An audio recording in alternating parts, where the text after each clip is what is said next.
Saya akan mengupas beberapa masalah-masalah yang sering dihadapi oleh petani-petani zaman now.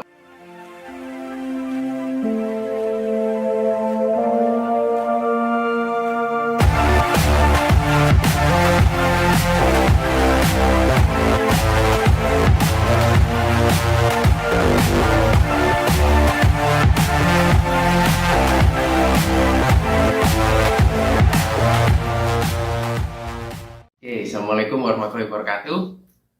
Apa kabar Sobat Tani Indonesia? Semoga semua kabarnya baik-baik aja ya. Nah, hari ini, di kesempatan hari ini saya akan mengupas beberapa masalah-masalah yang sering dihadapi oleh petani-petani zaman now atau saat ini ya.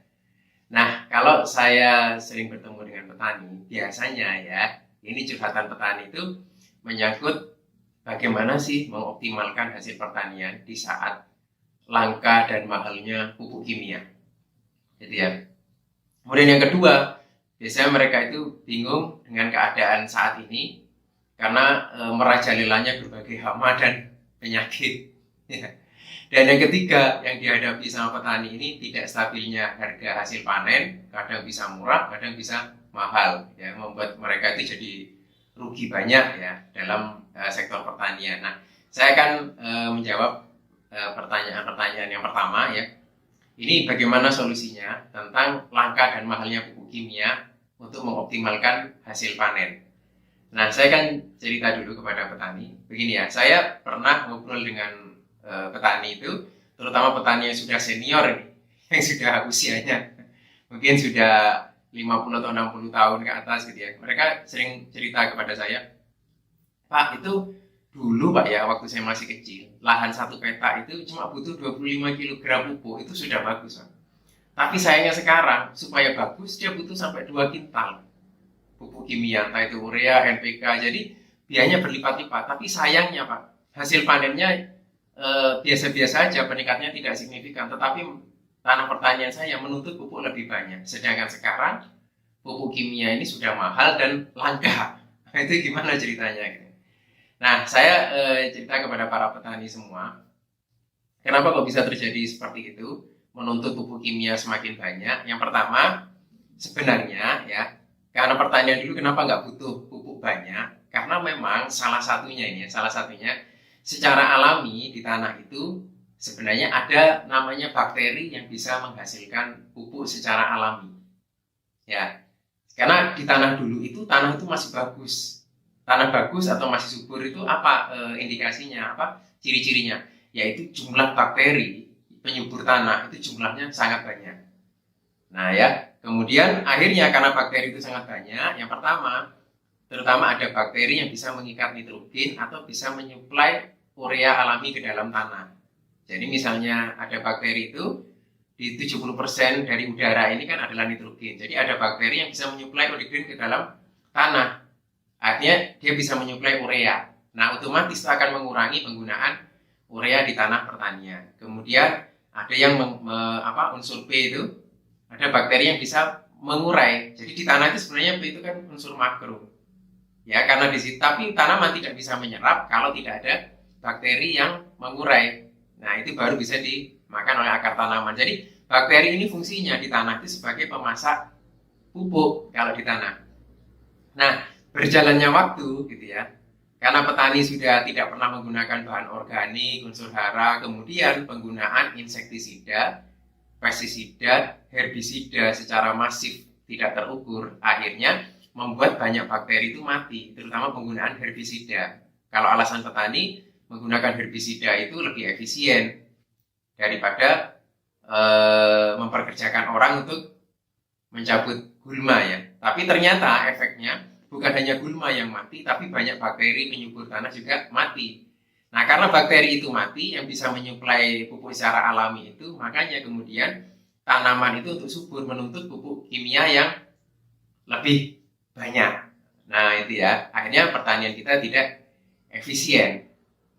Nah, kemudian sekarang ya akhirnya dikembangkanlah teknologi-teknologi namanya isolasi bakteri. Jadi bakteri-bakteri yang dibutuhkan oleh tanah untuk menyuburkan tanah akhirnya dikembangbiakkan. kemudian diternakkan, dipilih mana bakteri yang dibutuhkan, kemudian setelah mereka sudah siap pakai, sudah dorman, sudah siap pakai, ya kemudian mereka didorman, ditidurkan. Nah, itu cara yang paling praktis untuk mengembalikan kesuburan tanah. Masalah yang kedua ya yang dihadapi oleh petani. Jadi kadang mereka yang sering dicurhatkan itu adalah merajalelanya hama saat ini ya. Sebenarnya hama itu banyak faktor.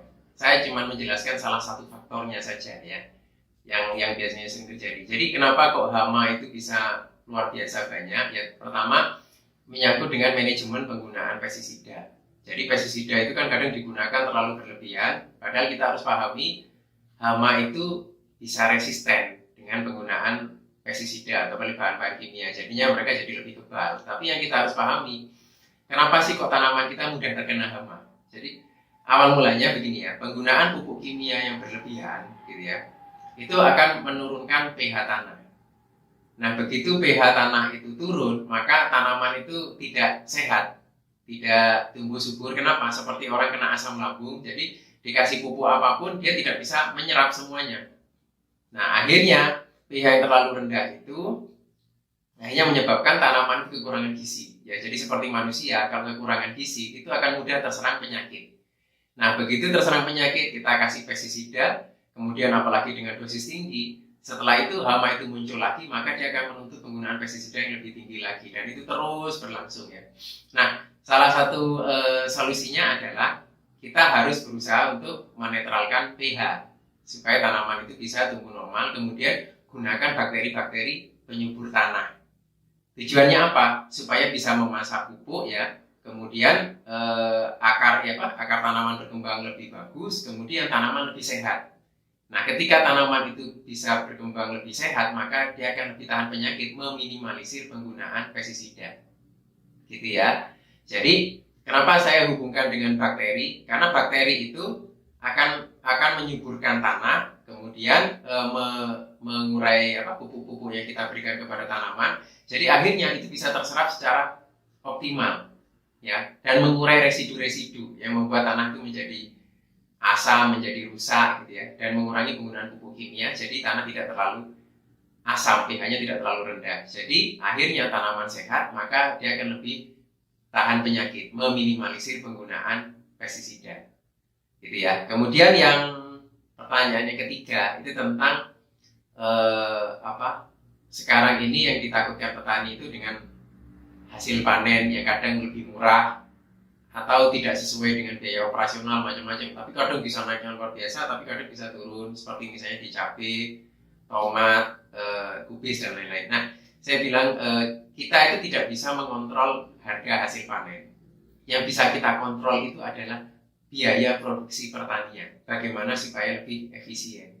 Nah, supaya lebih efisien itu ya salah satunya adalah bagaimana cara bertani yang kita bisa meminimalisir penggunaan pupuk kimia, karena pupuk kimia sekarang mahal. Yang kedua, meminimalisir penggunaan pestisida, insektisida dan lain-lain ya. Otomatis kalau itu kita bisa tekan, maka ketika terjadi penurunan harga kita masih bisa tidak rugi, tidak terlalu parah, atau bahkan masih bisa untung meskipun harga komoditas waktu itu sedang turun. Nah, caranya bagaimana untuk mengirit biaya produksi? Pertama, Anda bisa menggunakan bakteri penyubur tanah ya, itu misalnya menggunakan bakteri-bakteri yang sudah namanya isolasi bakteri ya, seperti ini contohnya ya.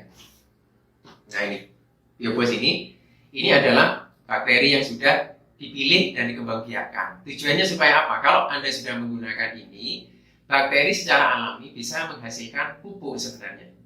Jadi ini bisa mengurangi pupuk hingga 50% ya. Kemudian penggunaan biobos ini kalau di tanaman padi juga bisa mengurangi tumbuhnya gulma. Jadi Anda mengurangi biaya untuk menggunakan herbisida gitu ya, terutama pada tanaman padi. Dan seperti biobos ini, bakteri ini sekaligus juga membuat tanaman itu lebih sehat. Saya ada beberapa petani yang bahkan sampai panen ada yang tidak menggunakan pestisida karena tanamannya lebih tahan penyakit. Bahkan di sini ini juga ada trichoderma, jadi mencegah supaya tidak terkena jamur. Ya, jadi kalau di padi nggak terkena Xanthomonas, kemudian ada beberapa tanaman itu seperti sawi dan lain-lain tidak terkena jamur. Nah, itu juga mengirit penggunaan fungisida dan lain-lain. Artinya menggunakan ini sudah pupuk kimia lebih irit, kemudian tanaman lebih sehat, lebih tahan penyakit, ya. Kemudian panennya akan berlimpah. Pengalaman petani menggunakan ini bobotnya naik. Jadi luar biasanya biaya tanam lebih sedikit, tapi hasilnya berlipat-lipat. Bisa lihat di hutan. Kenapa di hutan itu tanaman itu tidak perlu dipupuk tapi tetap subur, karena di hutan itu tanahnya masih penuh dengan bakteri penyubur tanah. Beda dengan tanah-tanah pertanian kita yang mulai sudah berkurang populasinya. Jadi kita membutuhkan ini untuk menyuburkan tanah, gitu ya. Nah, bakteri ini untuk bekerja optimal ini membutuhkan pH yang netral. Makanya ada beberapa petani, Pak, itu di tetangga saya pakai biobos ini. Wah, itu tanamannya luar biasa, Pak. Kenapa kok di tanah saya kok tidak bekerja, kok biasa-biasa aja? Nah, indikasinya salah satunya karena pH-nya terlalu rendah atau terlalu asam. Nah, itu butuh ada biobos sendiri yang memang khusus untuk menaikkan pH. Nah, begini ya. Di episode berikutnya, ya, kita akan bahas tentang biobos step 1 yang fungsinya adalah menaikkan pH. Karena itu penting sekali lagi, karena ketika pH itu terlalu asam, maka akar tanaman tidak bisa berkembang, ya, kemudian pupuk apapun yang Anda sebar, dia tidak akan bisa diserap oleh tanaman. Dan bakteri sendiri, ketika disebarkan di tanah yang asam, maka bakteri ini akan dorman, dia akan tidur, gitu ya. Di botol ini dorman, ketika campur air dia bangun, tapi ketika dia terkena tanah yang terlalu asam, dia akan tidur lagi, dia tidak bisa bekerja dengan optimal, ya. Makanya untuk episode berikutnya kita akan membahas tentang biobos step 1, bagaimana caranya meningkatkan pH supaya netral. Dan ketika pH itu sudah netral, bakteri bisa bekerja baik dan luar biasa banyak manfaatnya. Gitu ya. Jadi sampai ketemu di episode berikutnya.